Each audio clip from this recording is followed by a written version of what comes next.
No hair and makeup today. I'm sure you don't mind. I was thinking of just making one video this week, but something else jumped out at me that I thought I need to share with you. It's about a bit of a mind shift that I've had recently about homework and practice. So I think we all sort of have this overhanging dread of the word homework.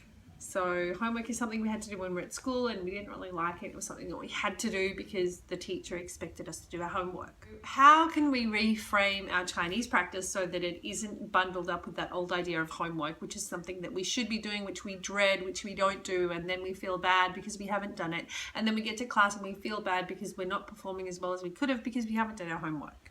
I think the mind shift that we need to have is we need to start calling it something different. It might help. So maybe we could call it practice. And what kind of person do we want to be? So do we want to be someone who is practicing something that they're trying to learn so that they can have a new skill?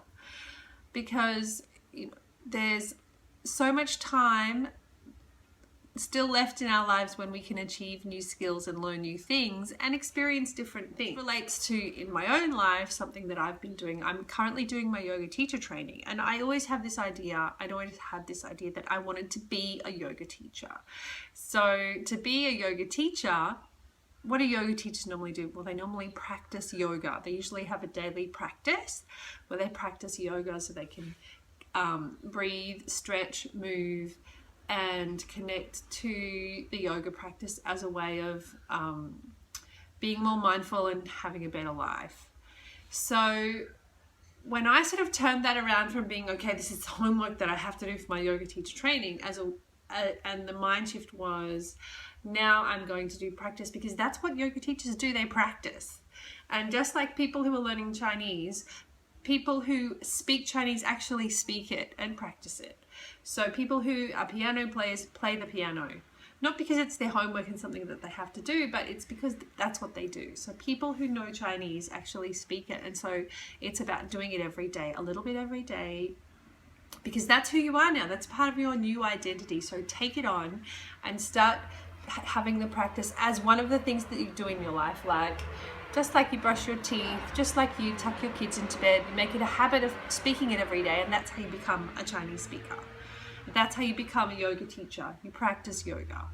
So it's just a matter of turning around from something that you're obligated to do to something that you do because it's part of your life now. It's something that you've decided that you want to do and that you do. And the mental energy that we waste on wishing we had done it and thinking that we should be doing it instead of just doing it is so much more troublesome and a lot of burden to carry. So if we get rid of that, the shoulds, and actually it's something that I must do if I want to become a Chinese speaker. It's something that I do. It's just what I do.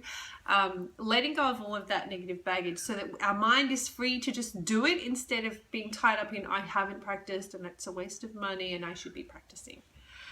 So it's about letting go of all of that negativity so that you can actually just do what you want to do, what you set your mind to, and then you're free to do it, and it becomes a part of your life.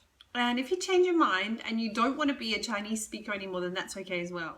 It is okay to quit something if it's not for you. It's okay to quit.